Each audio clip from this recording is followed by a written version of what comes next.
네, 안녕하세요. 네, 반갑습니다. 오늘이 12월 28일인가요? 네. 오늘 아마 이 강의가 끝날 즈음이면 아마 이 코로나 때문에 이게 정부의 그 사회적 거리두기 대책이 조금 강화될 것 같습니다.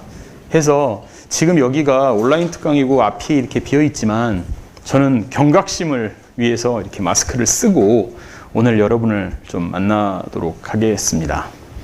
오늘 여러분하고 같이 이야기할 내용은 광주학생 항일운동입니다. 광주학생 항일운동 1929년에 벌어진 사건이니까요. 올해가 2010년이니까 올해로 91년째입니다. 근데 이제 광주학생 항일운동 하면 이곳 광주를 상징하는 사건임에도 불구하고 5.18의 그 그늘이랄까요? 이게 5.18의 그늘이 너무 짙어가지고 그 영향 때문일까요? 이 광주학생 항일운동이 사실 그렇게 많이 알려진 것 같지는 않습니다. 물론 이 사건은 그 고등학생들은 이 사건을 모르진 않아요. 왜냐하면 정말 대입 수능에 정말 단골, 감초처럼 계속 나오기 때문에 이 사건 이름을 다 한 번씩은 들어봤을 텐데 이 사건의 이면, 그러니까 좀 더 깊이는 아는 친구들이 거의 없습니다. 나오는 문제도 그냥 천편일률적이에요. 해서 오늘은 이 광주학생 항일운동의 이 의미, 이것을 좀 다른 식으로 접근할까 해요. 그래서 제목을 이렇게 한번 뽑아봤습니다. 여러분 지금 이 영상에서 보는 것처럼 다시 광주학생 항일운동을 좀 다시 보자. 여기 이 현재적 의미를 한번 살펴보자. 이런 차원으로 제목을 이렇게 뽑았고요. 그리고 3D 역사 공부를 위하여 이렇게 좀 제가 제목을 그렇게 달았습니다. 3D 하면 보통은 여러분 흔히 3D 업종 할 때 그 3D를 생각하잖아요. 3D 업종. 그런 뜻은 아니고요. 그러니까 3D 하면 뭐죠? 어렵고, 힘들고, 위험하고, 좀 더럽고, 이런 걸 뜻하는데 그런 것이 아니고 여기서 3D는, 여러분 3D 프린터, 이럴 때 3D를 생각하시면 될 것 같습니다. 좀 입체적으로 공부하자. 역사 공부를 이렇게 좀 단편적으로 이렇게 공부하지 말고 위에서도 보고, 앞에서도 보고, 밑에서도 보고, 옆에서도 보고, 뒤에서도 보고 이렇게 한 사건을 두고 다양한 시각에서 이 역사적 사건을 우리가 바라보는 것이 필요하다. 이런 차원에서 제가 이게 3D 역사 공부를 위해서라고 부제를 달았습니다. 특히 광주학생 항일운동회 같은 경우는 이 3D 공부가 진짜 필요해요. 빨리 단편적인 그런 인식에서 지식에서 벗어나야 합니다. 한번 생각해 보면은 여러분 지금 여기에 지금 이 방송을 함께 하고 있는 친구들 중에는 고등학생도 있을 테고요, 중학생, 초등학생, 그리고 옆에서 학부모님들 혹시 있을지도 모르겠습니다. 광주학생 항일운동하면 무엇이 떠오릅니까? 어떤 내용이 떠오르나요? 아마 제가 미리 사전에 한번 물어봤어요. 사전에 제가 지금 학교에서 가르치고 있는 친구들한테 광주학생 항일운동 하면 떠오르는 단어를 한번 내봐라 라고 했더니 이렇게 이야기하더군요. 이게 전부입니다. 하나는 댕기머리를 떠올리고요, 다른 하나는 박준채라는 인물을 떠올립니다. 마지막으로 신간회라는 항일운동단체를 떠올립니다. 이거 되게 수준 높은 건가요? 사실 댕기머리라는 건 그거죠. 그러니까 광주학생 항일운동을 일어나게 된 직접적 원인? 이렇게 우리 알고 있잖아요. 광주하고 나주를 통학하던 기차에서 일본인 남학생이 조선인 여학생들을 댕기머리를 잡아당기면서 희롱을 했다. 그래서 그거를 옆에서 지켜보고 있던 사촌 동생이 박준채라는 분이죠. 사촌 동생이 당시 16살이었는데 그 박준채라는 분이 그 희롱하는 일본 남학생하고 사실 이 싸움이 붙었다. 이거거든요. 그리고 밑에 신간에는 그로부터 시작된 광주학생 항일운동이 전국적으로 확산되는데 기여한 단체가 신간회다. 이 신간회는 수능에 매번 나와요. 아마 이게 경연절에 한 번씩 나오는 것 같아요. 물론 정답은 신간회거나 아니면 광주학생 항일운동이거나. 그래서 이 세 개만 기억합니다. 나머지는 아무것도 기억하지 못하고 배운 적도 없고, 모릅니다. 그런데 이걸 기억한다고 나쁘다는 뜻은 아닙니다만, 이렇게만 알고 있으면 광주 학생 항일운동이 너무 단편적인 거예요. 역사가 그렇게 단편적으로 일어나지 않아요. 역사란 수많은 어떤 원인들이 다층적으로 이렇게 켜켜이 쌓여가지고 다 이렇게 폭파하는 거지, 그냥 갑자기 잠잠하다가 갑자기 어느 건 하다 때문에 그냥 탁 일어나는 이런 자연재해 같은 것이 아닙니다. 하여 이것을 좀 넘어서 보자라는 거예요. 그렇다면 이 세 가지라는 이 강고한 편견이랄까? 이 편견이 생긴 한번 원인을 한번 들춰보겠습니다. 이 사진은 이 사진은 교과서에 다 실려 있는 사진이고요. 이 왼쪽에, 여러분이 보기에 왼쪽에 계신 분이 이제 이광춘이라는 분이고요. 오른쪽에 계신 분이 박기옥이라는 분인데, 당시 광주 여자고보 고등보통학교, 지금 광주 여고보는 전남여고입니다. 지금 전남여고, 이 광주 지역 친구들은 다 알 텐데 타 지역 친구들은 좀 모를 거예요. 근데 광주 지역 친구들한테는 좀 팁을 드리면, 전남여고 지금 어디 있는 줄 알죠? 그 자리 거기였었어요. 옛날에 광주 여고보가. 그 광주 여고보의 학생들이었습니다. 물론 이제 광주 나주를 통학하던 분들이었고요. 저고리를 입고 있다는 게 좀 그렇죠. 옛날에 뭐 교복같이 저고리를 입고 있다. 근데 이제 이분 중에 박기옥 이분이 이제 희롱을 당한 분입니다. 그분의 사촌 동생이 이분이에요. 이분이 바로 이제 박준채 라는 분인데, 이분은 바로 이 사건 때문에 독립유공자가 됐고, 지금 박준채 이분은 대전현충원에, 그러니까 국립묘지죠. 국립대전현충원에 모셔져 있습니다. 독립유공자로 지정이 되어 있고요. 물론 이분은 뭐 오래 사셨어요. 조선대학교 교수까지 하셨던 분이에요. 이제 이분이 16살, 아까 박기옥 님의 사촌 동생인데, 이분이 이제 이 양심을 품었다라고 표현하고 있는데, 화가 나서 이제 대든 거죠. 그래서 이 박준채 이분은 요거 때문에 일약 스타가 된, 그래서 91년이 지난 지금까지도 바로 여러분들 머릿속에 이 성함이 남아있을 만큼 대단한 임팩트를 가진 분입니다. 이제 이분이 이제 조사를 받을 때 이런 얘기를 하셨다는 거죠. 그리고 신간회인데, 제가 이거 보이나 모르겠어요. 여러분, 이거 이렇게 조금 확대해서 보면 좋을 것 같은데, 이 문제가 신간회에 관련된 가장 어려운 문제입니다. 그래서 이제 가장 어려운 수능 문제를 가지고 왔어요. 수능 문제예요. 수능 출제했던 문제입니다. 여러분, 초등학생들이 보기에는 이거 상당히 어려울 거, 요즘엔 또 초등학생들도 한국사 능력 검증 인증시험 보잖아요. 그 정도 수준보다는 좀 쉬울 거예요. 이게 가단체에 대한 설명을 옳은 것이 뭐냐? 그래서 지문이 이렇게 나옵니다. 1929년 11월 3일 날 광주에서 학생 사건이 일어나, 시위 사건이 있었다. 이게 뭡니까? 이게 바로 광주 학생 항일운동을 뜻하는 거고요. 오른쪽에 보면은 허헌, 홍명희가 조직한 이 단체가 전국적으로 확산시키려고 했다, 이런 내용이잖아요. 근데 이 단체가 신간회라는 건데, 신간회에 이렇게 답을 내면 너무 단순하니까 한번 꼰 거죠. 그러니까 신간회에 관련된 것이 이 5개 중에 뭐냐 이거죠. 허헌, 이 홍명희 이분은 글쎄요, 고등학생 정도면 아셔야 될 분입니다. 초등학생은 이번 몰라도 돼요. 중학생도 좀 어려운데 고등학생 정도면 아셔야죠.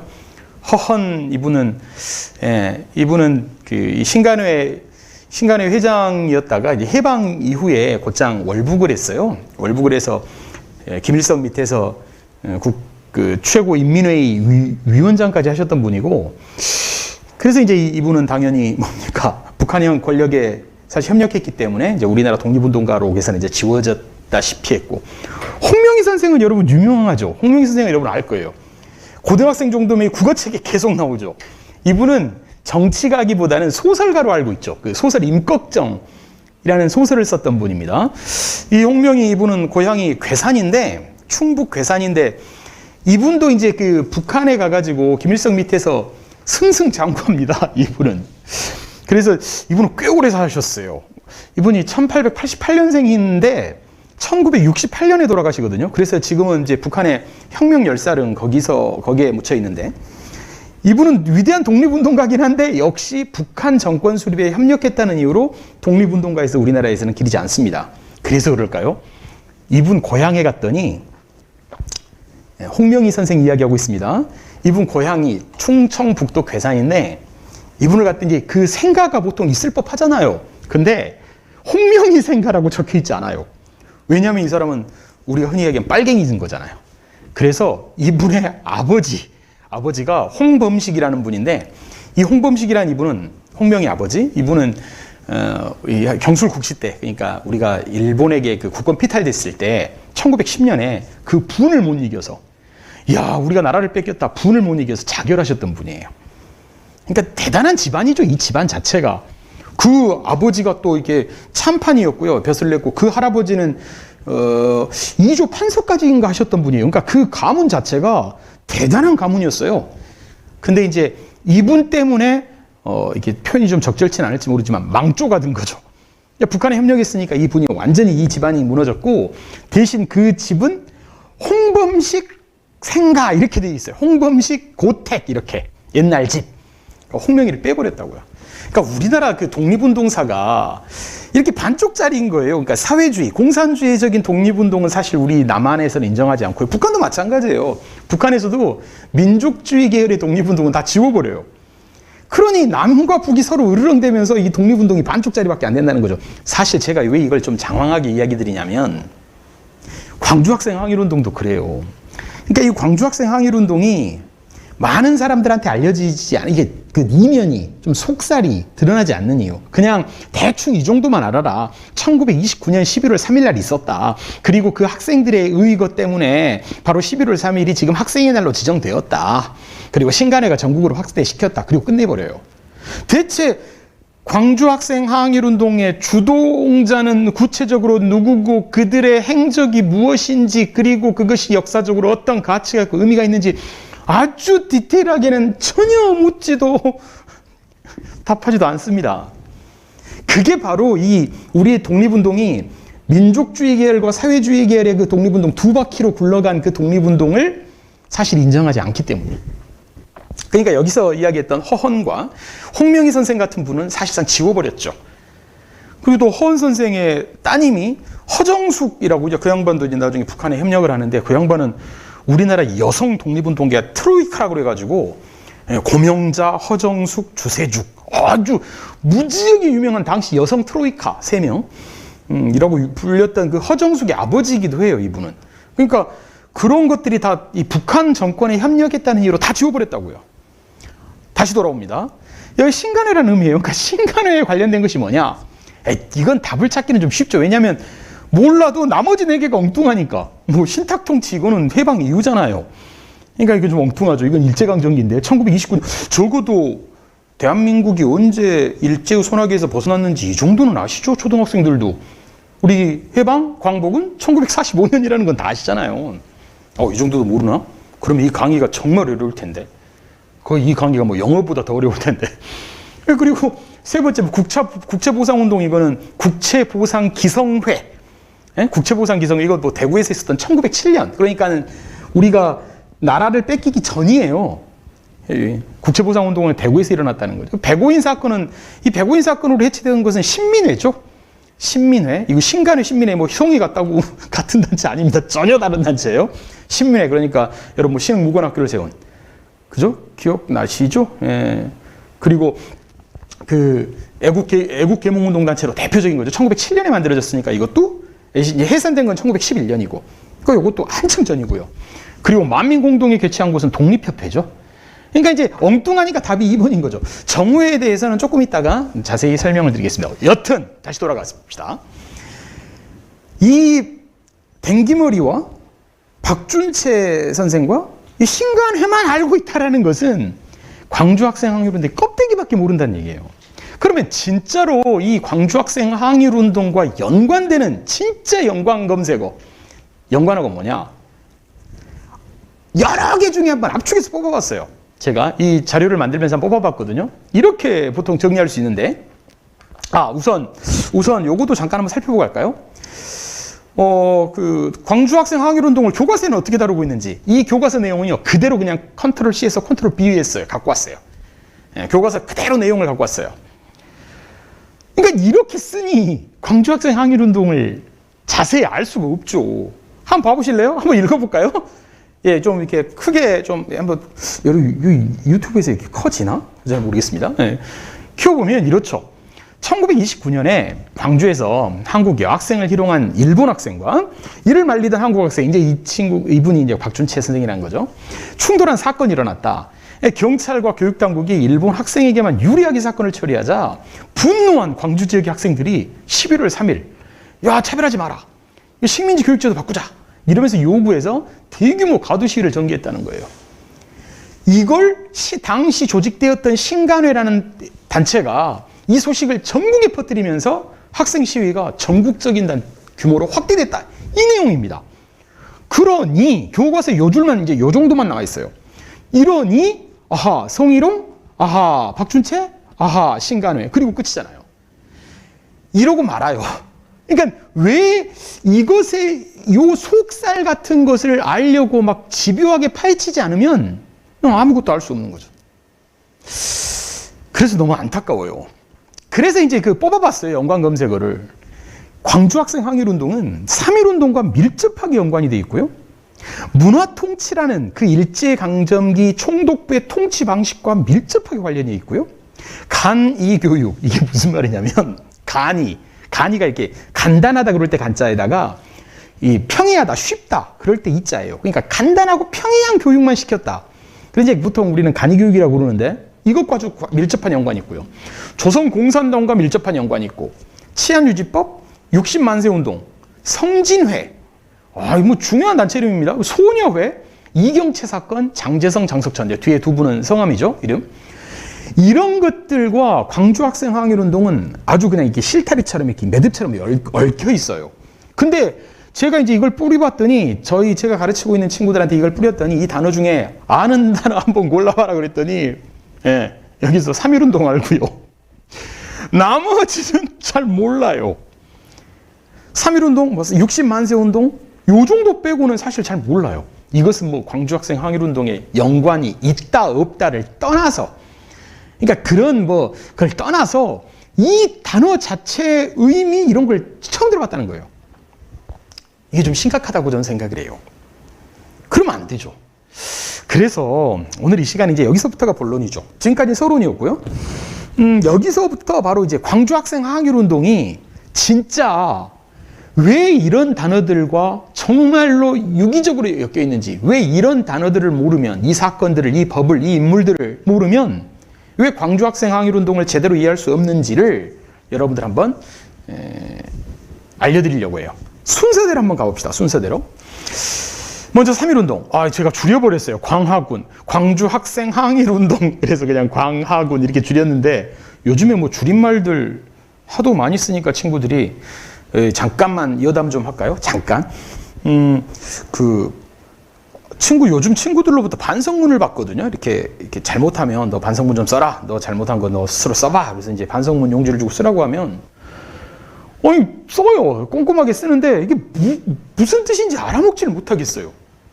아니 물론 그 글자가 개발세발이어서가 아니라 그 쓰는 용어들이 제가 아는 용어가 아니에요. 이를테면 여러분 혹시 여기 듣는 친구들 이런 이야기하면 제가 조롱을 당하려나? 뭐 이런 내용이 있었어요. 마상에 맞았다. 이렇게 적었더라고요. 마상에 맞았다. 그래서 이제 저는 마상이 무슨 망치인가? 맹가? 마상이 뭐길래 이게 아픈가? 마상에 맞았다고 그래서 이게 도대체 무슨 말인지 모르니까 이제 동료 선생님들한테 한번 여쭤봤어요. 이게 무슨 뜻이냐 그랬더니 아무도 몰라요. 그래서 어떤 분은 이거 오타야 막 이러더라고요. 그래서 그럼 걔네 다시 불렀어요. 쓴 애한테. 야 이게 무슨 뜻이냐 그러니까 마상에 맞았다고요. 그래서 그게 무슨 뜻이지 그랬더니 마음의 상처 때문에 힘들었다 이런 뜻이래요. 아니 그러니까 이거는 자기가 쓰는 그 언어를 그냥 공식 문서에다가 이렇게 쓰는 거예요. 그래서 너무 힘들었어요. 근데 요즘에 하도 줄여 말하니까 힘들어요. 너무 줄여 말하니까. 그러니까 이게 그게 언어는 생물이기 때문에 계속 시간이 가면 뭐 시대가 달라지면 계속 바뀌기는 마련인데 너무나 빠른 속도로 바뀌고 이게 은어인지 속어인지 막 구분도 안 되니까 정말 힘듭니다. 그래서 조만간에는 은어 사전도 나온다고 하더군요. 그러니까 요즘 애들이 쓰는 은어들을 모아서 집대성한 사전이 나온다는데 그것도 공부해야 되는 교사가 참 괴롭습니다. 여튼 줄임말을 많이 쓰는데 이것도 이제 그렇게 썼어요. 광학은 너무 길어서 이렇게 넘어가 버리더라고요. 페이지가. 광주학생항일운동이 3.1운동과 어떤 관계가 있느냐, 이거는 이제 여러분 다 아는 거죠. 3.1운동 이후 최대의 항일민족운동이다. 뭐 이 정도는 여러분 이제 하도 많이 교과서에서 읽어서 이제 알 수 있는데, 그렇죠. 3.1운동 이후에 사실상 그 우리나라 독립운동, 이 국내의 민족 독립운동이 사실상 와해돼 버려요. 이건 우리가 좀 심각하게 생각할 문제인데, 3.1운동이 터졌어요. 근데 3.1운동 때 이 조선총독부가 폭력적으로 진압을 하잖아요. 진압당합니다. 그러고 나서 사실상 이게 우리의 어떤 독립의지 이런 것이 한풀 꺾여버리거든요.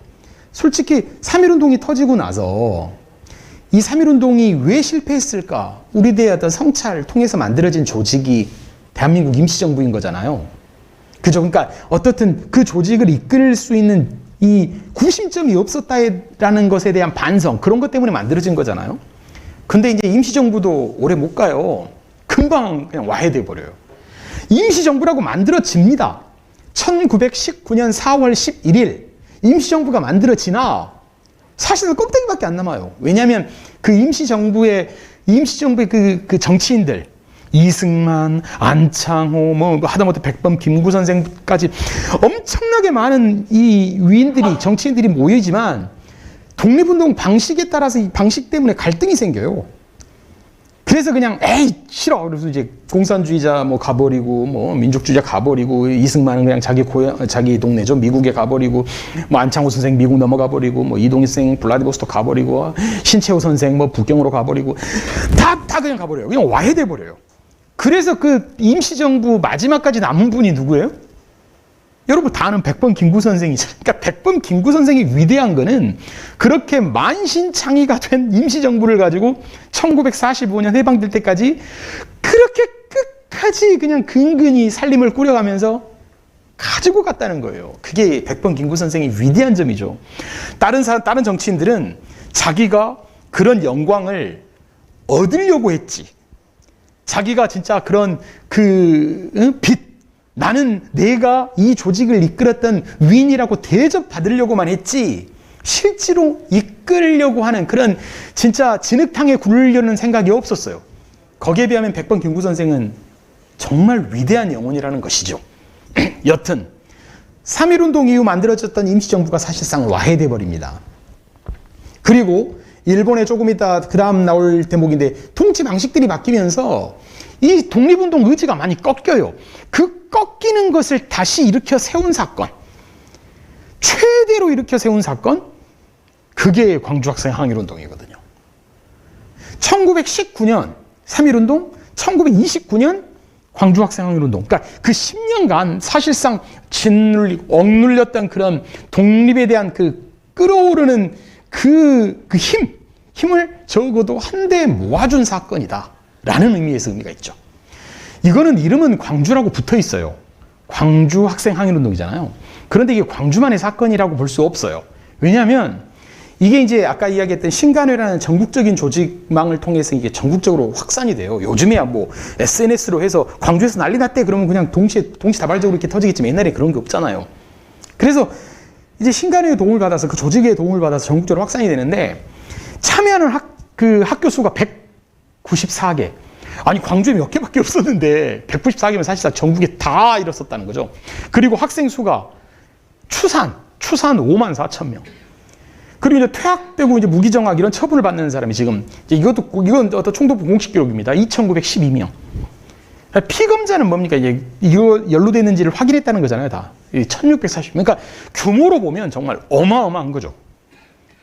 그래서 광주학생 항일운동의 힘은 이 광주라는 말로 우리가 이 명명은 돼 있지만 이제 발화점이니까 그것만 가지고 설명하기는 어렵다라는 거죠.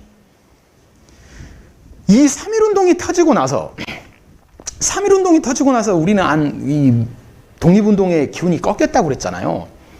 그런데 여러분, 제가 왜 이건 이제 초등학교 교과서에서 가져갔어요. 초등학교 교과서에서 가져왔는데 이거 잘 안 보일 텐데요. 여러분, 그 독립운동을 공부하면요, 그 일제강점기 독립운동을 공부할 때 어떤 사건 중심으로 이렇게 탁탁탁 공부하지 마시고 연표를 한번 훑어볼 필요가 있어요. 여러분, 이건 진짜 좋은 방식이에요. 연표를 한번 놓고 한번 쭉 있었던 사건들을 좀 배열해 보면서 그 인과관계를 한번 찾아보는 훈련, 이거 되게 중요해요. 그래서 제가 왜 이 교과서에서 가져갔냐면, 요즘 초등학교 교과서는 좀 확실히 좀 좋아진 건가, 이렇게 편집이 잘 돼 있어요. 그러니까 좀 호기심을 불러일으키기 위해서 잘 돼 있다고요. 그래서 이런 방식의 공부, 아까 우리가 이제 부제로 이야기했잖아요. 역사 공부법. 이런 것도 좀 좋은 것 같다라고 해서 좀 가지고 와봤습니다. 두 번째는 문화 통치하고도 관계성을 우리가 생각해 볼 수 있어요. 3.1운동 이후에 일제의 통치 방식이 바뀌어요. 그러니까 3.1운동 이전에는 정말, 그러니까는 1910년에 우리가 나라를 뺏기잖아요. 그리고 그 거의 10년간 그냥 일본은 강압적으로 통치를 하거든요. 이름하여 우리는 뭐라고 부르죠? 그걸 이제 우리 뭐 초등학교 교과서에도 나오던데, 이걸 무단 통치라고 불러요. 그러니까 무단이라는 말이 무슨 말입니까? 법에 근거하지 않고 뭐 이런 뜻도 되고요. 그러니까, 응? 그죠? 그러니까 여러분, 뭐 결속도 무단 결속 이런 말 있잖아요. 그냥 강압적으로, 그러니까 뭐 우리말 못 쓰게 하고, 뭐 교원들 칼을 차고 오게 하고, 애국 개몽운동가들, 독립운동가들 투옥시키고, 그다음에 그 사람들 살기 위해서 망명하고, 신문 폐간하고, 뭐 이러한 통치 방식에서 10년을 살던 이 조선 민족들이, 식민지 백성들이 팍 터진 게 바로 3.1운동이잖아요. 그러니까 3.1운동 때 무려 연인원이라는 게 이제 그 오늘 참여하고 내일 참여하면 한 사람이라도 이제 두 사람으로 처리해 주는 거잖아요. 그 연인원 200만 명 정도가 참여했다고 그러니까 정말 그야말로 거족적인 운동입니다. 3.1운동을 딱 맞자 진압을 하면서도 일본 그 조선 총독부에서는 아하, 야, 지렁이도 밟으면 꿍틀하네, 뭐 이렇게 그들은 생각했다는 거죠. 그러면서 이렇게 좀 유화 정책을 씁니다. 그걸 이제 우리는 문화 통치라고 부르는데, 우리 입장에서는 그 문화 통치가 아주 비열한 민족 분열 어떤 그런 의도를 갖고 있는 그런 비열한 방식이라고 그래서 민족 분열 통치라고도 명명합니다. 그러면서 신문도 발간할 수 있도록 열어주고, 그죠? 신문. 그래서 생겨난 신문이 여러분 지금도 있는, 저는 좀 이 신문의 어떤 편파성 뭐 이런 거, 그다음에 역사적인 과오 이런 것 때문에 이 신문은 우리 사회에서 사실상 우리 시민들을 향해서 공식적으로 사과를 해야 한다라고 생각하는데, 여러분 그 우리나라에서 가장 거대 신문사 2개 어디입니까? 조선일보, 동아일보. 이때 만들어져요. 그러니까 3.1운동 직후 1920년에 만들어지거든요. 그러니까 총독부가 허락을 해줬다는 거예요. 그리고 당시 그 조선 총독들도 옛날에는 이전까지는 군인이었어요. 근데 이제 민간인들 들어오게 하고, 그 다음에 이 조선 식민지 백성들을 채용하기도 하고, 이렇게 유화 정책을 쓴다는 거예요. 근데 이것이 광주학생 항일운동과 무슨 관계가 있냐?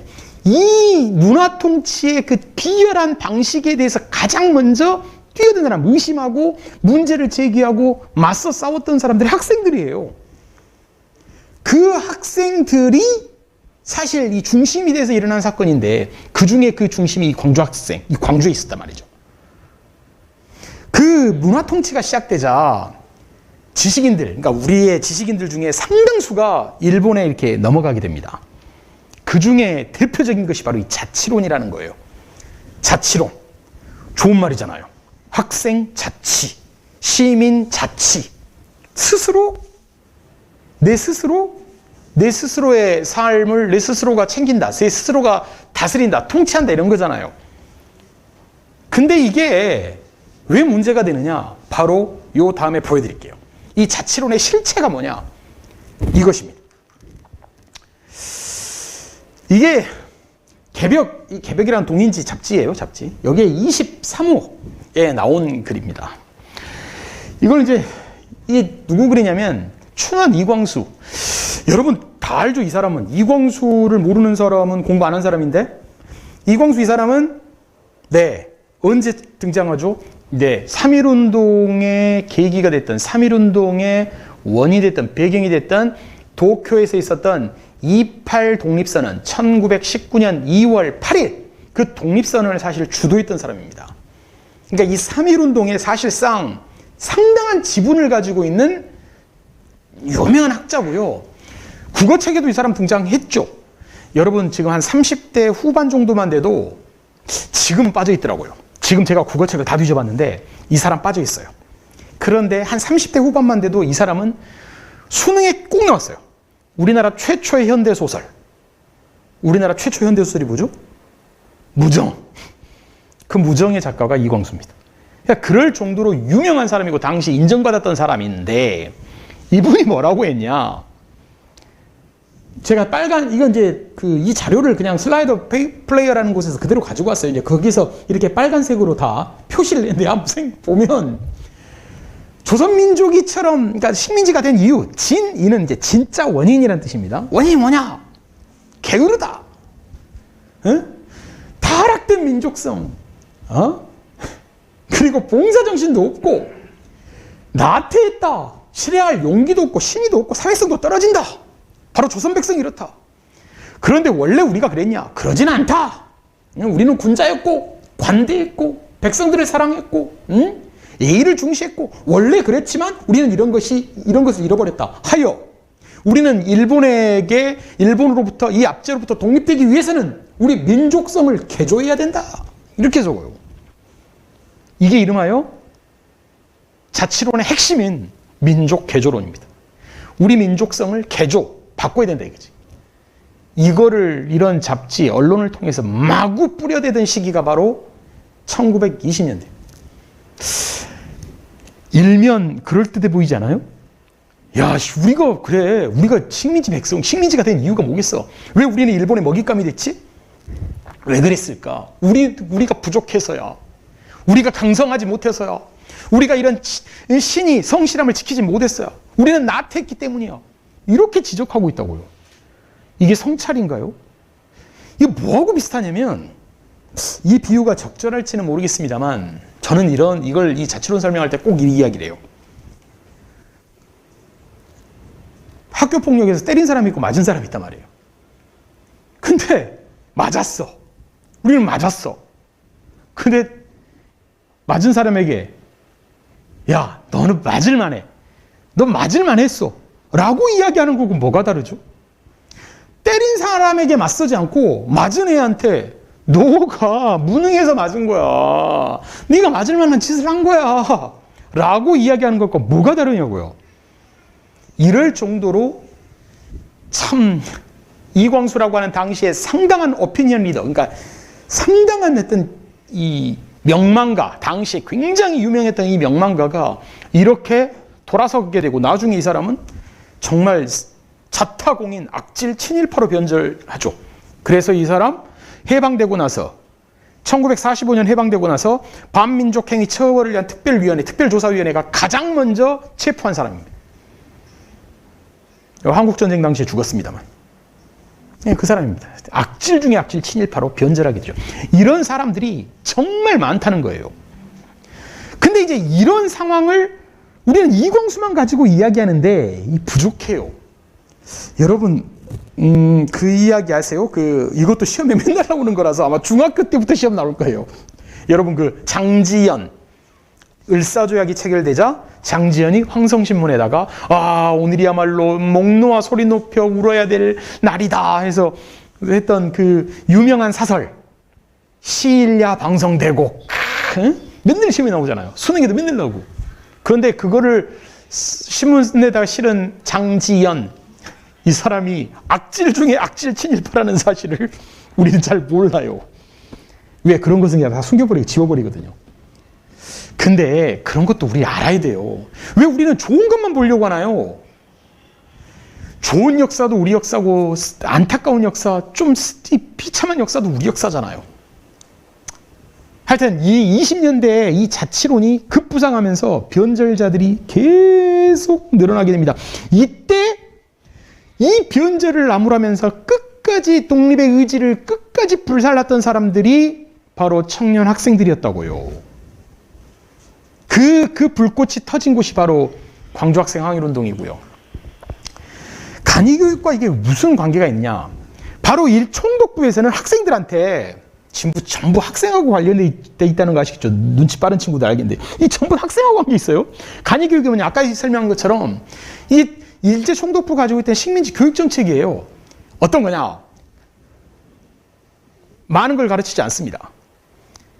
어느 정도 이 총독부의 정책을 실천할 정도의 기본적인 소양만 학습하도록 그 수준에서 멈추는 교육. 이게 간이교육입니다. 더 가르치지 않아요. 그러니까 되게 뭐예요? 글자 알고, 연산 능력. 이 정도만 가르치고 나머지는 가르치지 않아요. 그러니까 그야말로 실무 교육만 시키는 거죠. 이런 방식으로 조선 총독부는 조선 백성들을 가르쳤습니다. 그래서 조선의 일부 지식인들이 이게 말이 되느냐? 우리도 더 배우게 해야 한다. 우리 백성들도 이 알에 대한 욕구, 지식 욕구를 채워줘야 된다. 그래서 1920년대 밀립대학 설립운동이라는 게 벌어집니다. 밀립이 뭡니까? 밀립, 백성들이 세웠다는 거잖아요. 십시일반 우리끼리 돈을 모아서 대학을 만들자라는 거죠. 그런데 이 밀립대학 설립운동이 저주됩니다. 여러분데요, 이거 굉장히, 이건 저는 여러분 광주 사람이라는 걸 좀 뿌듯해야 될 것 같아요. 다른 지역에서 보는 친구들한테 미안한데. 밀립대학 설립운동에 결국은 좌절되지만 그 밀립대학 설립운동의 정신이 가장 먼저 해방되어 구현된 곳이 광주입니다. 그게 우연일까요? 저는 필연이라고 봅니다. 밀립대학 설립운동이 20년대 시작한 이것이 일제 총독부에 의해서 방해를 받고 결국은 좌절되지만 이 정신만큼은 면면이 이어내려와서 가장 먼저 만들어진 대학, 밀립대학이 어딘가요? 조선대학교입니다.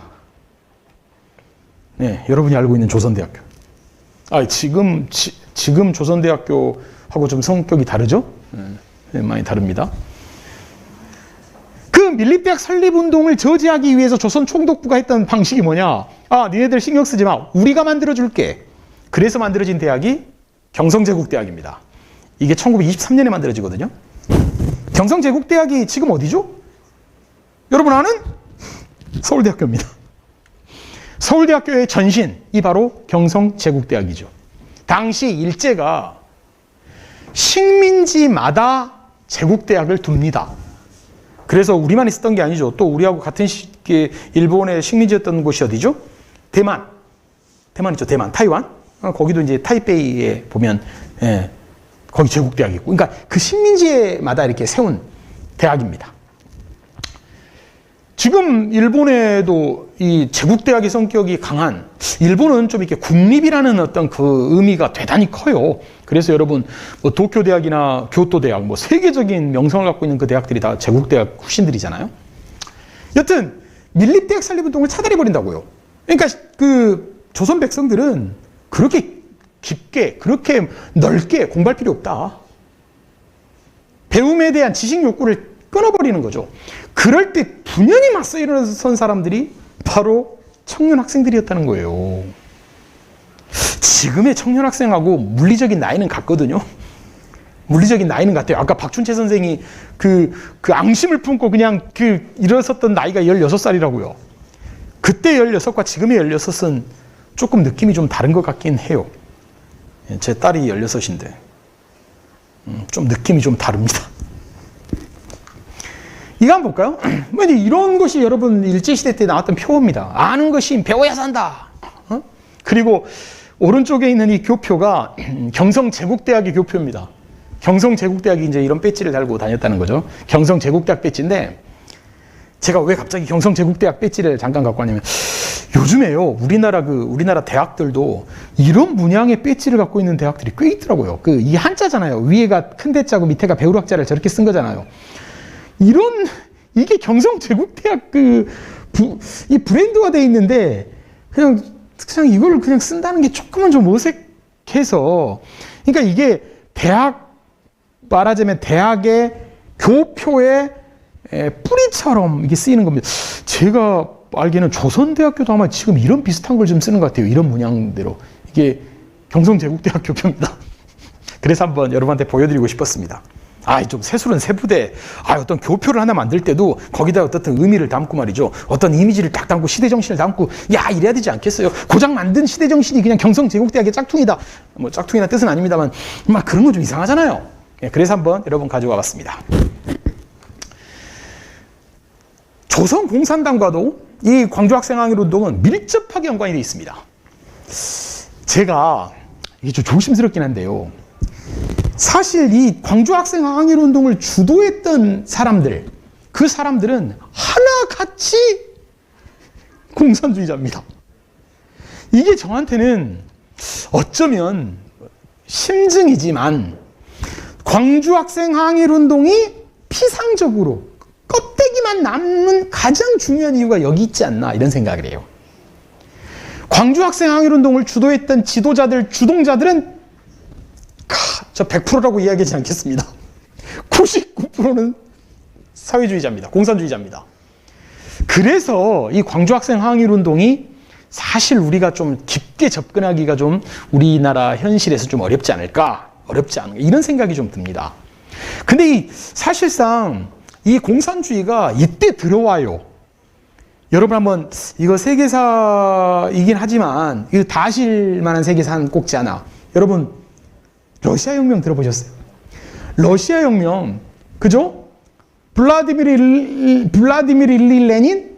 그 레닌이 마르크스주의를 기반 삼아서 일으킨 세계 최초의 사회주의 기반 혁명, 이게 러시아 혁명이잖아요. 그게 1917년이에요. 그 러시아 혁명이 성공을 하죠. 마르크스는 진짜 죽었고요. 그 사람의 이론적 기반을 가지고 이제 일어난 거죠. 그때 레닌이 1917년에 성공시키고 나서 그 어마어마했던 러시아 제국을 쓰러뜨리잖아요. 그것이 당시 엄청난 세계적인 이슈가 됩니다. 그래서 이 시대, 이 제국주의 시대의 대안은 공산주의다.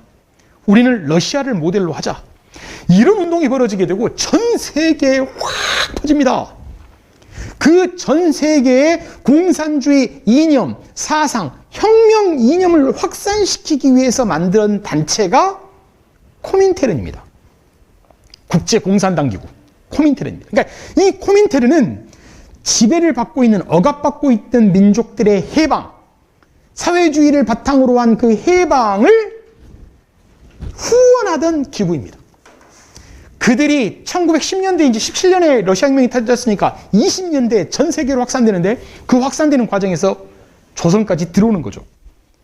코민테른의 영향을 받아서 당시의 지식인들은 상당 부분 공산주의에 빠져듭니다. 드디어 이것이 대안이구나. 일제의 압제에 벗어나기 위해서 우리가 써야 되는 사상적 기반은 공산주의가 맞다라는 생각을 하게 된 거예요. 그래서 이 조선에도, 식민지 조선에도 1925년, 그러니까 러시아 혁명이 터진 지 8년 뒤에 25년에 조선 공산당이 창립되거든요. 이 조선 공산당, 이것에 학생들이 대부분 가입한단 말이에요.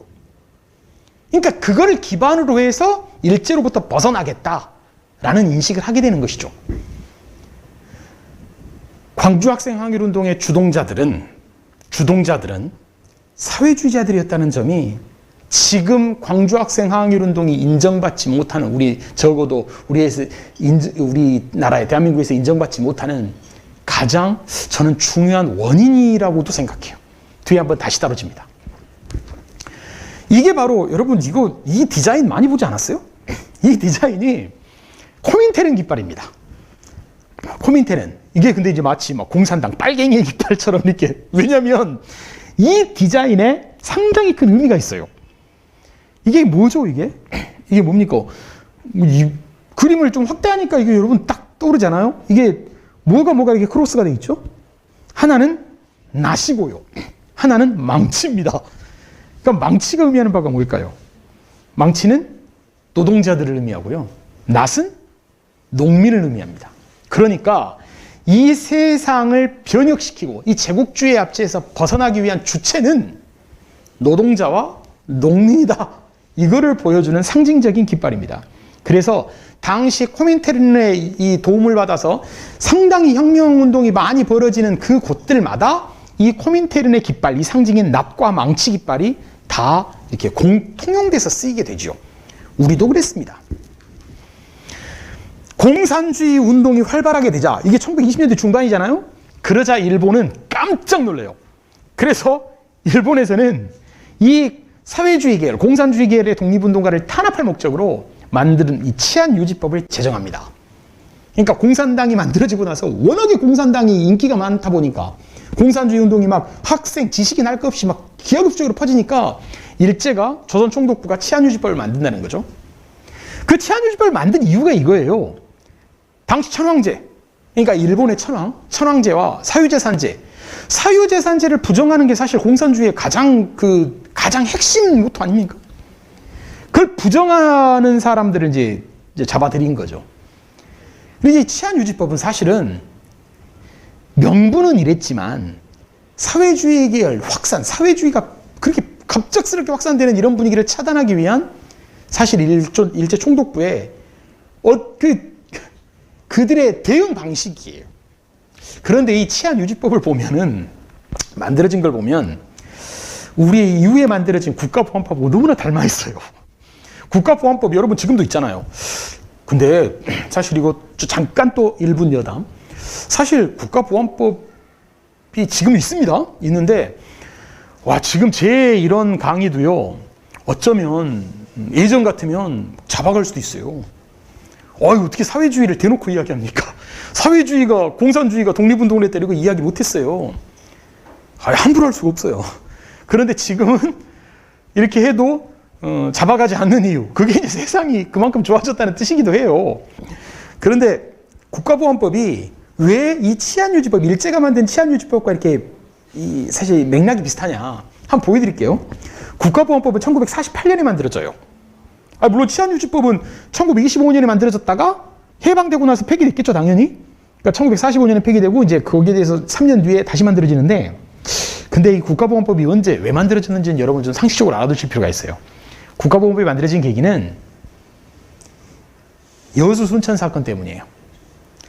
여러분 옛날에는 여순 반란 사건이라고 그랬는데 1948년 10월 19일 날 일어난 여수 순천 지역의 이 항명 사건이죠. 그러니까 당시 이승만 정부가 제주도에 그 폭동이 일어났으니, 반란이 일어났으니 여수에 있던, 주둔하고 있던 14연대 너희들이 가서 제주도 도민들을 죽여라 이렇게 명령을 했다고요.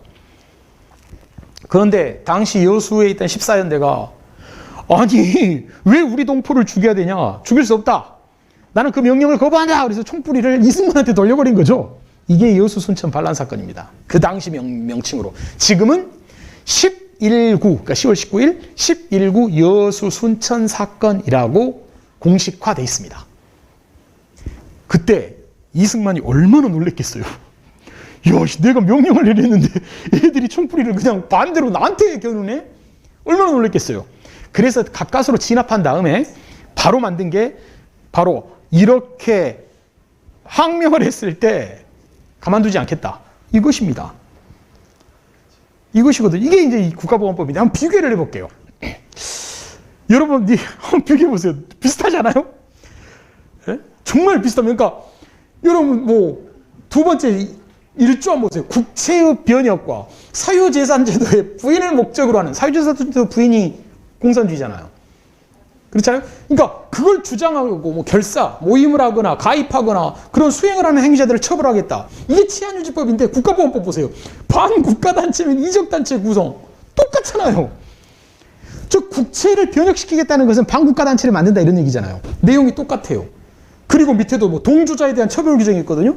이 국가보안법도 그래요. 자진 지원. 그러니까 뭐냐면 얘가 그 사상범인데 얘를 도와준 사람까지 처벌한다고요.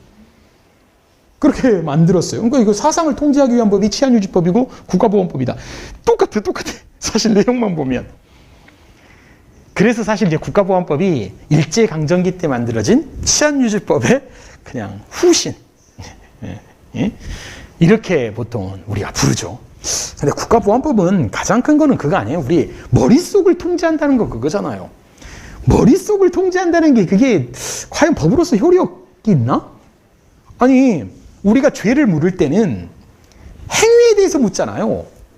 근데 사상에 대해서 물어, 내 양심, 이런 것을 처벌한다는 게 말이 되나요? 이게 사실 분단국가라는 것에 대한 가장 큰 분단의 모순을 보여주는 법이라고 생각을 합니다. 여튼 당시 치안유지법이 제정됐을 때 이 치안유지법에 가장 강하게 맞선 사람들, 이 사람이 청년 학생들이에요.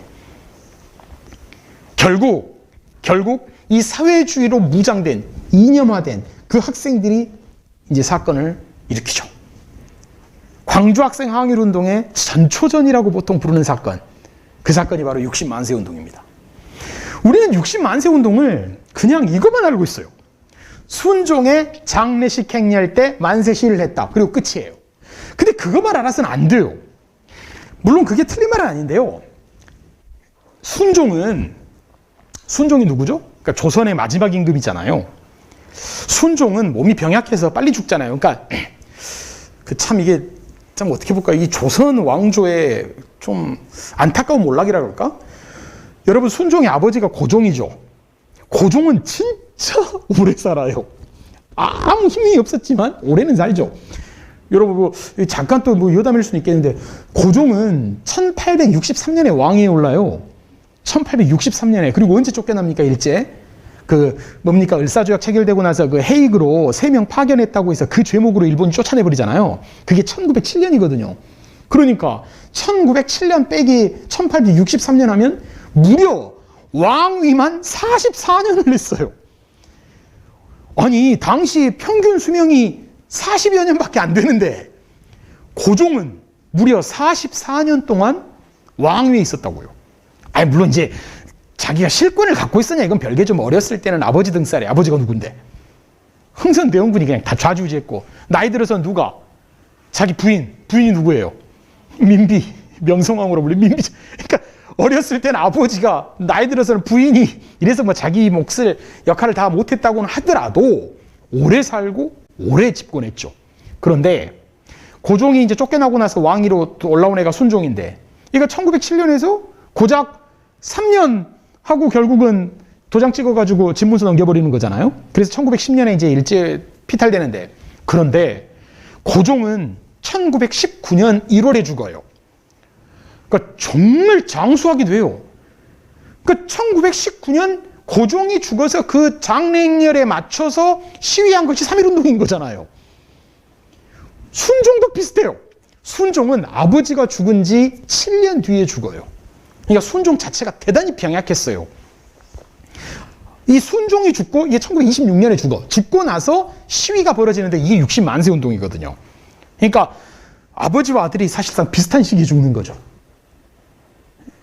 이 순종의 장례식 때 이 행렬에 항일운동을 했다라는 건 맞는데, 이 항일운동의 핵심 내용은 바로 이거를 주동했던 사람이 바로 사회주의 지식인들과 학생들이었다는 점이에요. 근데 이런 걸 우리는 살짝 빼버려요. 우리 교과서에도 빼버려요, 그냥. 순종의 인산인례 만세 시위를 학생들이 주도적으로 했다. 그리고 끝내버려요. 그러니까 사실상 이거 진짜 여담인데요. 교과서를 쓰는 사람들 있잖아요. 교과서 집필하기 위해서는 그 교육부에서 지침이 내려와요. 이거를 강조하고 이걸 빼고 이거는 넣고 이걸 뭐 해라, 이렇게 나오는데, 일제강점기는 쓸 수 있는 내용들이 이게 한정이 됐어요. 그러니까 자칫 붓을 잘못 돌렸다가는 위험할 수 있어요. 그러니까 이거 빼고 안정적으로 나가요. 그냥 안전하게 빼고, 뭐 이러다 보니까 좀 어설픈 내용들이 상당히 많아요. 그게 이제 우리가 사실 여러분은 어떻게 생각할지 모르지만 그게 우리가 통일을 해야 되는 이유이기도 해요. 그러니까 이 분단의 모순을 깨야 되는 이유이기도 해요. 이 분단의 모순 때문에 생겨난 거예요. 북한에서는 저 사람들도 웃긴 사람들이에요. 북한에서도 그냥 말을 못하는 거예요. 그러니까 대표적인 사람 있잖아요. 여러분, 그 유명한, 뭐 광주 학생 항일운동에서 너무 멀리 갔나? 이거는 약상 김원봉 선생 보세요. 약상 김원봉. 여러분 다 알잖아요. 그 김원봉이 영화의 주인공이었잖아요. 그 암살. 그리고 뭡니까? 밀정. 사실 그러니까 공전 히트를 쳤던 그 두 영화는 사실상 약산 김원봉 선생을 재평가하기 위한 영화라고 해도 과언이 아니에요. 그런데 재밌는 거는 약산 김원봉 선생은 북한에 올라가가지고 북한 권력에 협조하잖아요. 그래서 우리나라에서는 지워버렸잖아요. 그 사람 훈장도 못해요. 아무것도. 근데 북한에서는 어때요? 북한에서도 지웠어요. 왜? 그 사람 나중에 김일성한테 맞섰다는 이유로 사실 8월 종파 사건이라고 그러거든요. 그래서 쫓겨나잖아요. 그래서 그 사람은 언제 죽었는지, 어디서 죽었는지, 무덤이 어디 있는지도 몰라요. 그 어마어마한 불세출의 독립운동가가. 그럼 남쪽에서도 버리고 북쪽에서도 버렸어요. 끝나버렸어요, 그냥. 이 분단이라는 무슨 이렇게 위험하다고요. 여튼 이 60만 세 운동도 사회주의하고 밀접한 연관이 있다는 점을 알아두셔야 돼요. 주동자가 누구라고요? 학생들이에요. 학생들. 이 1926년 이 60만 세 운동의 이제 본판, 이것이 오픈 게임이에요. 본판. 그게 바로 광주학생 항일운동이라고요. 여기에 이렇게만 적혀 있어요. 이게 교과서 내용과 같아요. 60만 세 운동, 독립운동, 선창지 뭐예요? 그러니까 대한독립 만세 외쳤다는 그 현장을 이렇게 박아놨어요. 그러니까 그 지역은 개발돼가지고 이제 사실 흔적은 없어졌는데 이 지역에다가 이렇게 팻말 하나만 딱 붙여놨는데 여기에 다른 거 다 뺐어요. 학생이 주도했다는 내용 하나만 들어가 있어요. 중앙고보, 지금의 서울 중앙고등학교거든요. 중앙고보 학생이 만세 시위를 했다. 여기가 되면 종로 3가예요. 서울 종로 3가 요 비석 하나만 세워져 있어요. 여기에 뭐 구체적인 내막 다 뺐어요. 그냥 학생이 만세 시위했다, 선창했다, 끝. 그러고 없어요. 교과서도 그렇습니다. 안타깝지만 이 속사를 들여다보려면 조금 우리의 교과서 내용도 좀 바뀌어야 된다. 이런 생각도 하게 됩니다. 드디어 그 여세를 몰아서 이 광주에서 드디어 엄청난 일이 도모되기 시작합니다. 그것이 바로 성진회입니다. 성진회는 지하 조직입니다. 그러니까 비밀 결사 조직이고요. 주도했던 사람들은 광주 고보생, 학생들이에요. 학생들. 지금의 고등학생들이에요. 이 고등학생들이 1926년 11월 3일 날, 그러니까 그 60만 세 운동 바로 뒤잖아요. 그때 우리도 우리의 열망을 한번 이 연대의 힘으로 한번 뚫어보자. 결국 항일, 일본에 맞서자. 반제국주의, 뭐 똑같은 말이겠죠? 그 다음에 민족의 독립 내걸고 우리 모이자. 그래서 광주 고보생을 중심으로 해서 모이게 된 학생들 조직입니다. 독립운동 조직이에요. 근데 이름도 잘 지어놨잖아요. 성진회. 이게 어떤 뜻이냐면, 회는 이제 당연히 모임이겠고요. 성이 깨어날 성자, 각성하다는 뜻이에요. 각성. 깨어날 성자에다가 진은 앞으로 나아갈 진자예요. 우리 각성해서 독립을 위해 나가자, 이런 뜻이에요. 저는 이 성진회 이야기를 그 연초에 저희 오리엔테이션 할 때, 제가 가르치고 있는 친구들한테 오리엔테이션 할 때 항상 이야기해요. 그때 성진회를 조직했던 학생들의 나이와 지금 가르치고 있는 학생들의 나이가 같아요. 또는 지금 제가 가르치고 있는 애들이 나이가 많기도 해요. 고3이면 많겠죠.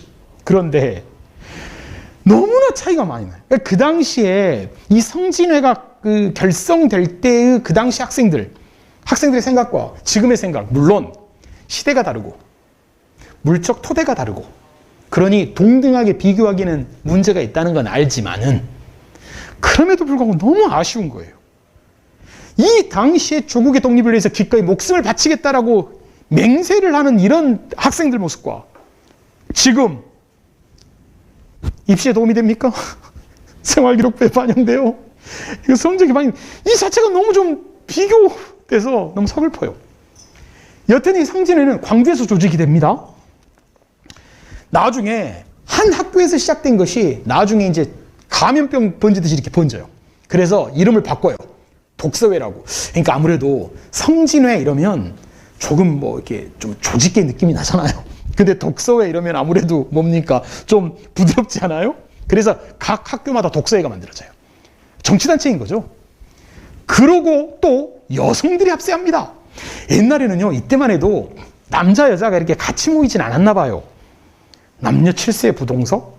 요즘 이런 얘기하면 성인지 감수성 대단히 떨어진다고 그러는데 옛날에는 남자, 여자가 따로 모였던 모양이에요. 그래서 여기에 주동자의 뭐 여동생을 비롯해서 따로 모여요. 그들이 모인 게 소녀회. 그러니까 학생들이, 그 10대 후반의 학생들이 모여서 조선의 독립을, 구체적인 방식을 같이 모여서 연대했다라는 이런 모습이 저는 정말 놀랍습니다.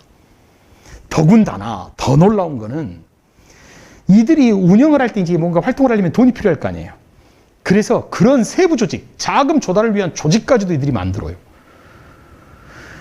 지금 10대가 과연 제가 가르치고 있는 친구들한테 이런 얘기를 하면 10중 8구 뭐라고 하냐면 이거 혹시 조작된 거 아니에요? 애들 그랬을 리 없는데요? 에이 10대가 뭐 어떻게 그래요? 에이 부모님한테 혼나는데 뭐 이런 식으로 얘기한다고요. 그러니까 그 당시 10대하고 지금 10대하고 너무나 좀 달랐던 것 같아요. 이성진회는 사진이 좀 남아 있습니다. 보면 오래된 흑백 사진인데 이 교복을 물론 입고 있는데요. 이 교복만 벗으면 되게 앳돼 보이지 않나요? 애들 요즘 말로 하면 다 애들이에요. 근데 애들이 하나같이 조선의 독립 이런 걸 외쳤다고요. 그 중에 이분 뒤에 두 번째 줄 오른쪽에서 두 번째 이분이 지금 이제 가장 유명하신 분이죠. 이 광주 학생 항일 운동에서 굉장히 유명하신 장제성이라는 분인데 조금 이따 보여드릴게요. 또 아까 조합을 만들었다고 그랬잖아요. 조합. 왜? 돈이 필요하니까. 조합을 만들었는데 이건 제가 찍은 사진이라서 좀 깨끗합니다. 역시 요즘 스마트폰이 좋아요. 여기 금남로공원이에요. 금남로공원. 여러분 금남로공원이 어디죠? 여러분 광주 분은 다 아시는데 이제 다른 지역의 분들은 광주 한번 오세요. 코로나 좋아지면. 이게 금남로 3가. 그러니까 금남로 5.18의 현장이잖아요. 금남로에 5.18 민주화운동 기록관 바로 건너편이에요.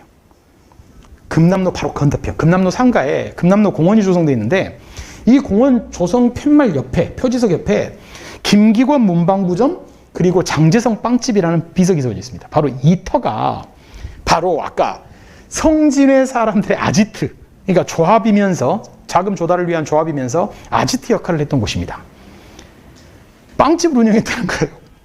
그러니까 자금도 조달하면서 이렇게 공부빵처럼 아지트로 있지 않았겠어요. 근데 다 지금은 쓰러지고 이런 비석만 지금 광주광역시에서 세워놨습니다. 그러니까 지금 5.18의 그늘, 5.18이 나쁜 뜻 절대 아니죠. 5.18의 그늘이 되게 넓어서 광주학생 항일운동이 조금 좀 덜 알려진 바 있고 그렇지만 이렇게 노력은 하고 있다. 조금 이따 제가 답사지도 알려드릴게요. 이제 몇 분 안 남았는데 답사지도 알려드리겠습니다. 5.18의 답사지는 다 알아요. 5.18의 답사지는 다 아는데 광주학생 항일운동을 중심에 두고 답사를 하려고 하면 어디부터 가야 되나 이러는데 저한테 연락하세요. 그럼 제가 뭐 멀지 않으니까 제가 안내하겠습니다. 보내주시면 이따가 다 요즘에 내비게이션 이런 거 있으니까 어렵지 않게 찾을 수 있을 거예요. 여기를 꼭 한번 가야 돼요. 여기는 광주학생 항일운동의 아지트였다라고 생각하시면 되겠습니다. 근데 저는 이제 이 부분을 빼놓을 수 없는 게요. 이경채 사건이라는 게 1928년 그러니까 광주학생 항일운동 바로 전이죠. 바로 전인데 이게 일어나요. 여러분 제가 이걸 강조하는 이유 지금 계속 사회주의 이야기했죠. 그죠? 치안유지법 이야기했죠. 거기서 맞선 학생들의 움직임 이야기했죠. 60만세 운동 이야기했죠. 계속 북을 지금 끓고 있는 상황입니다. 그다음에 성진회, 광주에서 학생들이 지하 조직을 만들었죠. 좋아요. 이경채, 이분도 이제 광주고법 학생이에요. 성함입니다. 이분과 관련된 사건에서 이제 공식 명칭이 이경채 사건인데 광주 학생 항일운동 여러분 1929년 11월 3일 날 일어났다고는 알고 계시지만 이전에 이미 일어났어요. 광주고보 학생들이 모여서 이렇게 동맹휴교를 해요. 그러니까 학생들이 기존에 맞서는 일제총독부 통치에 맞서는 가장 사실상 어떻게 보면 유일한 방식이 아니겠어요? 우리 학교 가지 말자. 요즘 애들한테 학교 가지 않자고 박수 치고 다 좋아할 텐데 이때하고는 의미가 다르겠죠? 학교를 가지 말자. 이 동맹휴교의 1호부터 사실상 광주학생 항일운동이 이렇게 확산이 되는데 이게 1년 전에 있었다고요.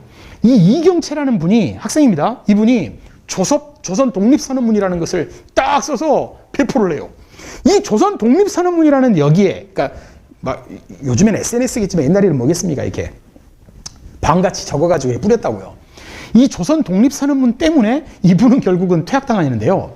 그런데 이경채 사건이 왜 의미가 있냐면, 여러분 지금도 광주 학생 독립운동 이렇게 보통 부르지 않아요?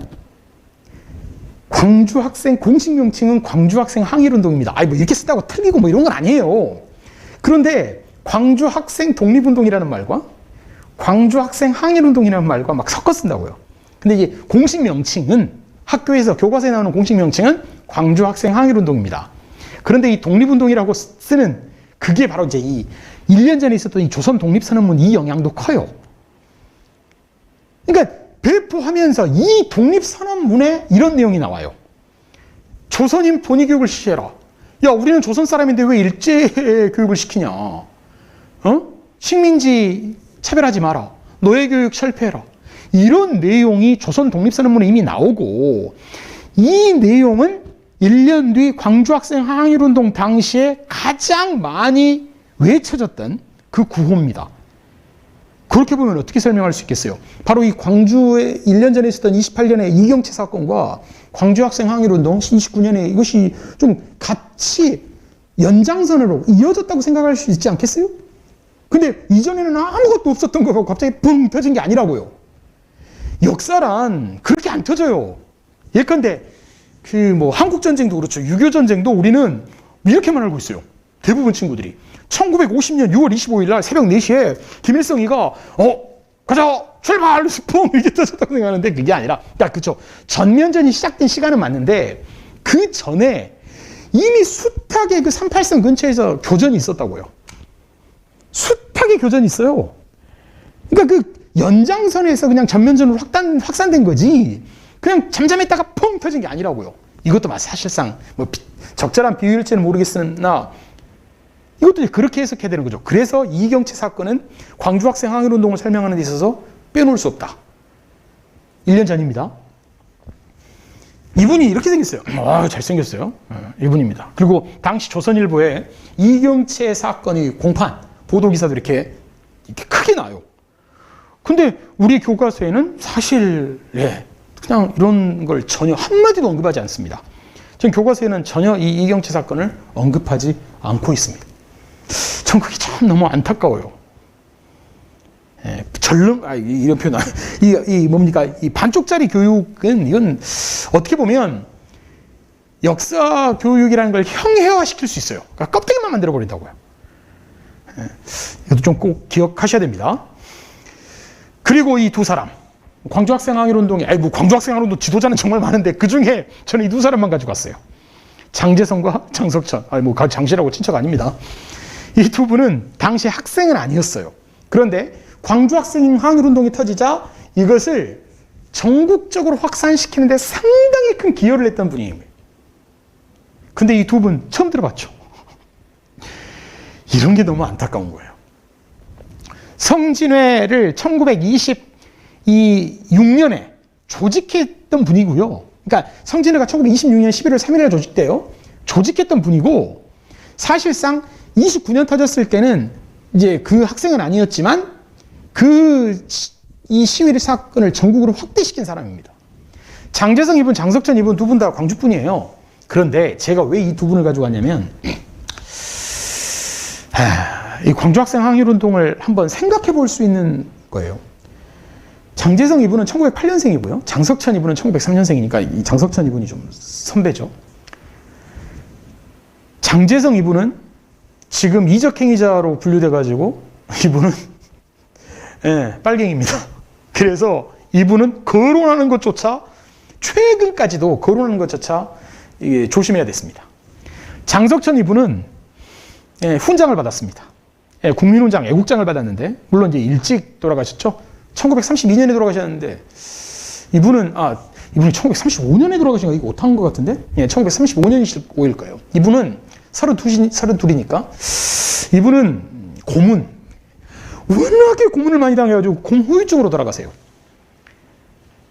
근데 이 장석천이라는 분부터 좀 먼저 이야기하면, 이분은 광주 학생 항일운동 터졌을 때 이때 광주의 이 일을 서울로 올라가서 가장 먼저 알리신 분이에요. 그러니까 그러면서 잡혀가지고 재판받고 계속 감옥에 살다가 그 후유증으로 결국은 지금 광주 고보가 옛날에 광주 고보가 지금 광주 일고잖아요. 광주 일고 앞에 그 광주 일고 앞에 바로 교문 앞이 자기 집이었어요. 거기서 이제 결국은 숨을 거두게 되는데 이분은 어떻든 간에 사회주의자입니다. 네, 사회주의자예요. 그런데 이분은 국민훈장을 받아요. 훈장의 애국장은 그렇게 급이 높은 훈장은 아닙니다. 우리나라 그 일제강점기에 활동했던 독립운동가들한테 주는 훈장이 5등급이 있어요. 이건 좀 상식적으로 알아두실래요? 5등급이 있는데 하나가 국민훈장, 이 국민훈장 대한민국장. 이거는 이제 우리나라에서 33분인가 밖에 없어요. 그 중에 5분은 중국인이고. 여러분, 최근에 2019년인가 이 대한민국장으로 승진이라고 표현해서 좀 그런가? 승격했던 분이 유관순 열사예요. 유관순 열사는 예전에는 급이 낮았어요. 근데 이제 워낙 상징적인 인물이니까 올렸죠. 대한민국장, 이건 33분인가 그래요. 그리고 그 다음이 대통령장. 그 다음이 독립장. 그 다음이 애국장, 애족장. 이렇게 5등급이에요. 뭐 애국장, 애족장은 엄청 많아요. 그럼 너무 많으니까 이제 우리가 조금은 좀 무시하는 경향이 있고, 대한민국장은 33분이니까 뭐 사실상 상징적인 인물들이겠죠. 그런데 이것도 여러분 조금은 좀 알아두시면 좋아요. 근데 우리나라 이 훈장, 국민훈장, 이 건국 관련 포장은 세계에서 좀 조롱을 받아요. 왜냐하면 이 받을 사람은 안 받고 좀 받기가 좀 그런 사람이 받아요. 그러니까 우리나라에서 좀 그 민족 정통성에 좀 문제가 있다고 봐요. 예컨대 건국훈장, 이 국민훈장 대한민국장 1호가 누구냐면 이승만 전 대통령이에요. 근데 재밌는 건 뭐냐? 그 대한민국장을 누가 만들었냐? 그러니까 누가 수여를 했냐면 그 해방되고 나서 수여했을 거 아닙니까? 수여를 누가 했냐면 이승만 전 대통령이 했어요. 그럼 뭐예요? 그러니까 자기가 주고 자기가 받아요. 1호로. 그러니까 좀 우스꽝스럽지 않아요? 그리고 더욱 충격적인 거, 그 사람의 미국의 비서, 그죠? 이승만 전 대통령 미국에서 활동했잖아요. 미국에서 활동했을 때 자기 비서가 대한민국장을 받고 있어요.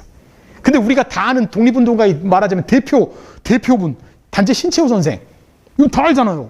단재 신채호 선생은 대한민국장 못 받았어요. 그러니까 이럴 정도로 좀 이렇게 막 기준도 모호하고 막 그냥 자기 친한 사람 받고 막 아는 사람 버리고 막. 하여튼, 근데 어떻든 이분은 훈장이라도 받았어요. 고문 후유증으로 돌아가셨어. 근데 장제성 이분은 같이 이제 뭐 어디가 이 두 분 중에 누가 공이 높다 적다라고 이야기할 수는 없겠지만 이 장제성 이분은 이적행위자로 구분되어 있어요. 이분은 독립운동 그렇게 열심히 했고, 뭐 신간회 알리고 광주학생항일운동에 사실상 1등 공신인데 이분은 해방될 때까지 막 감옥에 있었어요. 그런데 해방되고 나서 이분은 북한에 383 북쪽에 한 3번 왔다 갔다 해요.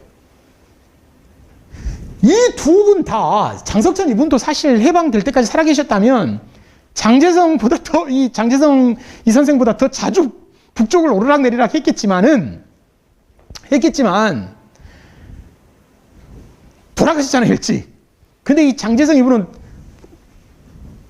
383 북쪽을 왕래하면서 사실상 왕래하다가 붙잡혀요, 미 군정에. 잡혀서 역시 또 감옥에 가요. 일제 총독으로부터 감옥에 갔고 미 군정으로부터 감옥에 가요. 공산주의자라는 이유로. 그러고 나서 어떻게 죽어요? 이분은 감옥에 갇힌 상태로 6.25 전쟁이 터져요. 이분이 갇혔던 곳도 광주예요. 광주 감옥에서 갇히는데 6.25 전쟁이 터져. 그래가지고 그 감옥에 있는 사람들은 뭡니까? 자칫 북쪽에서 내려온 이 인민군들한테 도움을 줄 수 있다. 이래서 그냥 예비 검속해가지고 죽여버리거든요. 그러니까 이분은 그냥 감옥을 자기 집 화장실 지나듯이 했고 해방돼서도 해방 직전에도 후에도 감옥 생활만 하다가 결국은 6.25 전쟁이 터지자 북에 도움이 될 수 있다는 이유로 그냥 검속해서 죽여버린다고요. 그러니 이분은 빨갱이로 낙인 찍혀가지고 지금도 이분을 함부로 이야기할 수도 없고 이분은 훈장은커녕 거론하기도 힘들었다고요. 최근에 와서 이 장제성 선생 기념사업회가 최근에 발족을 했어요. 그래서 얼마 전에 광주 일고에 갔더니 광주 일고가 광주 옛날 고보입니다. 광주 고등보통학교. 광주 읽어봤더니 장제성 열사를 추모하는 이게 하얀 꽃다발이 딱 있더라고요. 그래서 깜짝 놀랐어요. 와, 이분이 거론돼서는 우리나라에서는 거론되면 안 되는 분인데, 어떤 분이지? 장제성 그 선생 기념사업회가 발족해가지고 그 사실 활동을 하고 계시더라고요. 그래서 참 정말 좀, 이것도 세상의 변화, 발전이구나. 어떻든 이 두 분은 사실 이 광주학생 항일운동에 있어서 빠져서는 안 되는 분인데, 이렇게 이 사회적인 예우랄까요? 이게 차이가 있다고요. 광주학생 항일운동이 역시 우리 역사의 전면에 아직은 수면 위로 올라가기는 어렵구나라는 걸 보여준 하나의 사례입니다. 그래서 이 두 분을 여러분 꼭 좀 기억했으면 좋겠어요. 그렇잖아요. 3.1운동 하면 누구? 뭐 유관순 열사, 뭐 다 떠오르잖아요. 근데 광주학생 항일운동 하면 떠오르는 게 그 댕기머리 잡았다가 화났다가 뭐 일제 붙은 그 박준채 선생만 기억하는 거, 이건 좀 우스꽝스럽지 않나요? 이분이 장제성 선생이고요. 이분은 장석천 선생입니다. 이게 그래서 사진이 좀 남아있어요. 이 가운데는 장제성 선생을 이렇게 흉상으로 지금 모교인 광주 1고에다가 새로 만들었어요. 작년에 만든 것 같죠? 이전에는 장제성이라는 이름 자체를 꺼낼 수가 없었어요. 이분을 거론한다는 것 자체가 이적 행위예요. 이 사실 어떻게 보면 국가보안법으로 처벌받을 수도 있어요. 그리고 이제 장석천, 이분은 이제 한자가 있죠. 장석천이라고. 이분은 좀 글쎄요, 좀 이 독립운동가한테 좀 불손한 걸지는 모르겠습니다만, 일단 생김새에서 대단히 좀 삐딱하지 않으세요? 굉장히 어떤 저항 의지를 좀 볼 수 있는 모범생 같고요. 장제성 선생은 상당히 모범생 같지 않습니까? 이런 분들이 지금까지는 묻혀 있었다고요. 근데 이제 광주학생 항일운동이 사실상 재평가를 받으면 반드시 이분들은 우리 역사에, 심지어 우리 교과서에 반드시 등장해야 될 분들 중에 한 사람입니다. 다시 우리 처음에 제가 그랬잖아요. 3D 역사 공부를 위해서 제가 자문하고 자답합니다.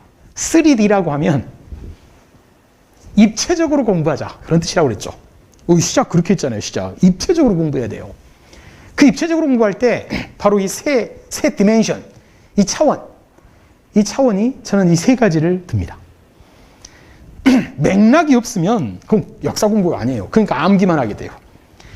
앞뒤 맥락, 인과관계를 따지지 않으면 그건 역사 공부가 아닙니다. 그건 아무짝에도 알 필요도 없어요. 공부할 필요 없어요. 그런 거는 AI가 더 잘해요. 맥락을 따져봐야 돼요. 맥락. 왜 이게 일어났는가? 왜 60만 세 운동과, 왜 3.1운동과 광주학생 항일운동은 때려야 뗄 수 없는가? 왜 사회주의, 왜 조선공산당과 왜 치안유지법은 때려야 뗄 수 없고, 왜 치안유지법이 왜 광주학생 항일운동과 연결되는가? 우리는 박준채 선생보다 장제성과 장석천 선생을 더 먼저 알아야 되는 이유가 뭘까? 계속 한번 따져보는 거예요. 그리고 인물. 우리 사건만 기억하면 아무 의미가 없어요. 역사란 인물사입니다. 인물사가 곧 역사입니다. 역사는 인물사예요. 인물을 빼버리면 껍데기만 남습니다. 그 사건에 관계되는 인물이 누군가, 그 인물의 행적은 어떤가 계속 질문하고 찾아보아야 합니다. 제가 이 강의를 꾸린 것도 광주학생 항일운동을 모르는 사람은 없어요. 다 알아요. 그게 학생의 날에 뭐 시초 다른 거 다 알아요. 그런데 광주학생 항일운동을 상징하는 인물이 누구냐라고 했을 때 떠올리는 인물은 댕기머리밖에 없더라고요. 인물, 거기에 해당하는 인물에 대해서 추적해봅니다. 지금 장제성 선생과 장석천 선생만 이야기했지만 많아요. 많습니다. 이제 요 두 분은 서로 이렇게 좀 대조할 만한 분이어서 제가 가지고 온 거지, 많아요. 찾아보라 이거죠. 세 번째가 현재적 의미예요. 역사를 그냥 역사로만 공부해버리면 의미가 없어요. 현재, 지금 우리가 사는 이 시대, 이 사회에 어떤 의미가 있는가? 이 사건으로 우리는 어떤 영향을 받았고 앞으로 이 사건을 교훈 삼아서 우리는 어떻게 해야 되는가? 이게 있지 않은 이 현재적 의미가 없으면 그건 역사를 공부할 아무런 의미가 없어요. 그 EHK 있잖아요. 그 영국의 러시아 외교관이었던 EHK, 그 역사학자가 뭐 그런 거 있잖아요. 역사란 과거와 현재와의 끊임없는 대화다고. 그게 무슨 말이겠어요? 현재의 의미를 발현하지 못하면 그건 역사가 형해와 껍데기밖에 없어요. 의미가 없다고요. 현재적 의미를 끊임없이 찾아가야 돼요. 그 현재적 의미를 찾는 과정이 바로 역사적 재평가 과정이고, 그래서 역사교육은 이렇게 막 살아서 움직이는 생명체예요. 생물이라고요. 그렇기 때문에 역사를 공부할 때는 현대사 위주로 공부하는 게 필요하겠죠. 왜냐하면 아니 뭐 저기 뭐 당군 할아버지 그 사람이 사람? 예. 이거 무시하는 건 아닙니다만 그럴 때 그 역사가 지금 여러분의 삶과 무슨 의미가 있냐고요. 어떤 영향을 줬냐고요. 지금 우리가 일제강점기하고 저기 뭐 삼국시대를 비교해보면 삼국시대 역사하고 지금 일제강점기 역사하고 여러분 지금의 삶, 현재적 삶에 더 영향을 준 건 어떤 사건일까요? 그래서 비중이 현대사 위주로 와야 된다는 것이고, 그렇죠. 그런 의미에서 3D 역사 공부란 맥락을 찾아라. 인과관계를 찾아라. 인물을 중심으로 들여다봐라. 그리고 현재적 의미를 찾아라. 이 세 개가 바로 역사를 공부하는, 입체적으로 공부하는, 아니 역사의 존재 이유일 수도 있겠어요. 마지막으로 광주학생 항일운동 답사 코스를 알려드릴게요. 여러분 다른 지역에서 있는 분들은 오셔서 뭐 내비게이션 찍으면 다 나와요. 또 멀지 않고요. 먼저 그래도 가장 먼저 찾을 곳은 광주 1고 아니겠습니까? 여기가 바로 광주고보, 광주고등보통학교입니다. 그러니까 광주 1고에 딱 들어가면 시내 한복판에 있어요. 그 학교가 시내 중심에 있는데도 불구하고 이사를 안 가요. 왜냐하면 워낙에 상징적인 곳이니까. 거기 가면 이제 입구에가 교문이 바로 거기죠. 교문이 광주 학생 항일운동 기념관이 있어요. 기념탑이 있고. 그래서 거기서 헌화하는 것은 사실 이제 가장 기본적인 퍼포먼스가 될 것 같고요. 반드시 가보십시오. 그래서 지금 코로나 때문에 조금 움직이기가 어려워서 그렇죠. 좀 코로나 좀 완화되고 하면 한번 오시길 강하게 추천하고요. 광주 학생 항일운동 기념관, 거기가 붙어 있어요. 광주 1고. 그리고 거기를 지나서 걸어가도 돼요, 여기서는. 금남로 공원, 아까 이야기했죠. 어떻든 자금 조달을 위해서 필요했던 그런 곳이고요. 아지트 역할을 했던 김기곤 문방구점하고 장재성 빵집, 그 금남로 공원도 한번 반드시 거쳐가야 될 것 같고, 거기서 조금만 걸어가면 전남여고가 있습니다. 이곳이 아까 이광춘님하고 박기용님이 다녔던 광주 여자고보, 광주 여고보고요. 지금은 이름이 전남여고로 바뀌어 있습니다. 그러나 터는 그곳이 예전 그대로예요. 다른 학교들은 되게 다 움직였거든요. 근데 광주고보하고 광주 여고보 터는 그냥 그대로 거기에 있습니다. 그리고 거기서 전남여고에서 이렇게 담벼락 돌고 약간만 가면, 거기서 한 5분 정도만 가면, 걸어서 가면 민들레 소극장이라는 곳이 있어요. 그 민들레 소극장, 이건 이제 5.18하고도 관련이 돼 있죠. 5.18 때